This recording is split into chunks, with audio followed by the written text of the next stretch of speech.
Well, they want peace. They want two-state solutions. They want to open the borders. They don't want walls. They don't want, all these obstacles, because many of them have relatives and families even in the Palestinian territory.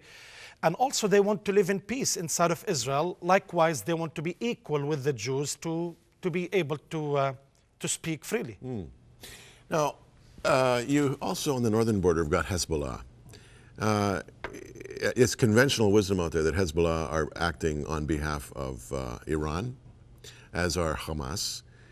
In fact, Iran sent a couple of battleships into through the Suez just a couple of weeks ago, which was really quite a provocation. I haven't heard what's happened since then. But are you concerned? They did not allow them to pass through. They didn't allow them to pass through. Okay. Well, I wasn't up to speed on that. I was a bit distracted over the last few weeks with my family tragedy. What's your view on the Hezbollah situation? Do you think that they are just biding their time? I hear they're rearming. Do you have a sense that they may be planning with Hamas to provide some kind of a pincer movement at a critical point and try to force Israel into a war? Well, it could be, but I have to explain something. There is also a stark difference between the Shiite Muslims and the Sunni Muslims. Therefore, in their ideology, Hamas and Iran, they are totally different. However, they might receive some support from Iran, because Iran is riding on, the cloud, we say in our expression, on what's happening in the Middle East, and to provide some sort of authority. And just think about all these revolts. I mean, even in Bahrain is bordering Saudi Arabia. If this goes into Saudi Arabia, I mean, it could, and if anything happens, this will influence the rest of the world in terms of oil and economy, and definitely Iran would, benefit of that. Secondly, it's a religious war.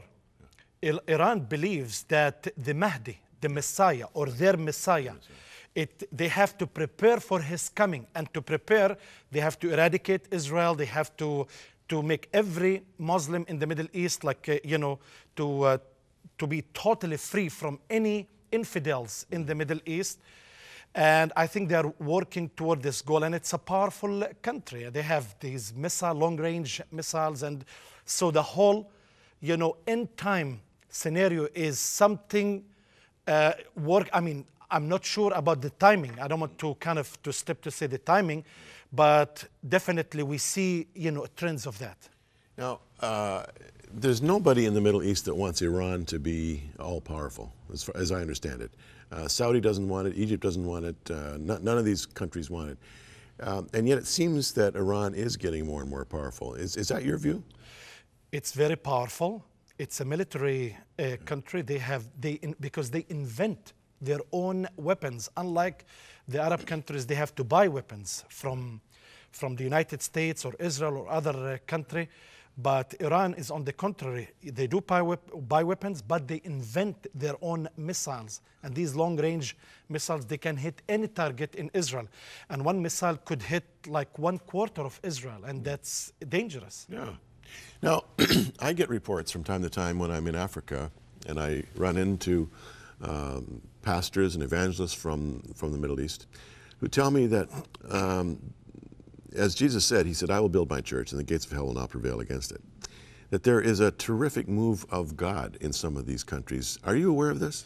Absolutely, we are in it. I mean, just think about that, Jim, and also the audience. We are on many satellite stations covering from Australia to Mexico. We are reaching almost all over the world. But our target area is the Middle East and North Africa. God is in control. I mean, we are seeing thousands and tens of thousands of Muslims are receiving Christ. I mean, a change never in history.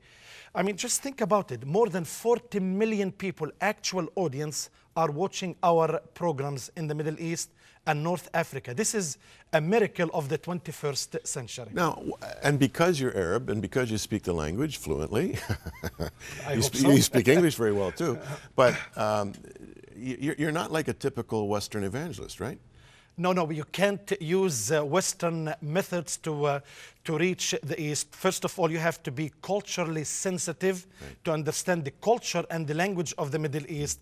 And keep in mind, Islam believes Arabic language is the language of God. Right. You cannot go to heaven unless you speak Arabic language. So we have to speak a language that, you know, that we can communicate and interact with them. And what is it about your message that is evoking such a response with all these thousands of people coming to Jesus? It's the person of Jesus Christ. He is so unique. He is so attractive. When we compare him with any other prophet, I mean, there is no comparison. It's even shame to compare, to say I'm comparing Jesus with any other prophet. But once they look at Jesus, they are so attracted to his personality. And the idea, all religions in the East are revolving around teachings, regulations, laws, and rules. Christianity revolves around a person. And this person, the fact is, he is the risen Lord. He is alive. And that's why he is changing. But something we cannot take credit for it, Jim, because even God is touching thousands of Muslims through revelations, through dreams, through visions. They are coming to know Christ. Yeah, I'm amazed at the reports I'm hearing of people coming to the Lord in some of these closed countries without the benefit of missionaries. Kind of humbling.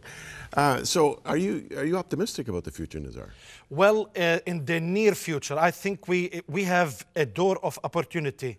Maybe for 5 years, for the next election, or 5, 10 years. And that's why it's unprecedented opportunity. We have to take it, and we have to use every moment. I don't believe in the prophecy of doom and gloom. No. I believe Jesus will return to a glorious church, as the book of Ephesians says. And that's why we want to seize any opportunity. People are seeking change, and we want to put that change, the true freedom and liberation, through the person of Jesus Christ. One quick question, just a point of technical interest and curiosity. I saw a shot of you on your set interviewing somebody, and you've got this kind of logo behind you, and in English you've got Light for the Nations. Why in English? Because a lot of these countries, they speak English. Even our programs reach into English. I mean, Afghanistan, Pakistan area, and India, they understand English language. And also in the Middle East, we are reaching Europe. So many Europeans speak English. So do you do any English programming? I'm planning to do more. As we now, forgive me, I'll take 1 minute, Jim.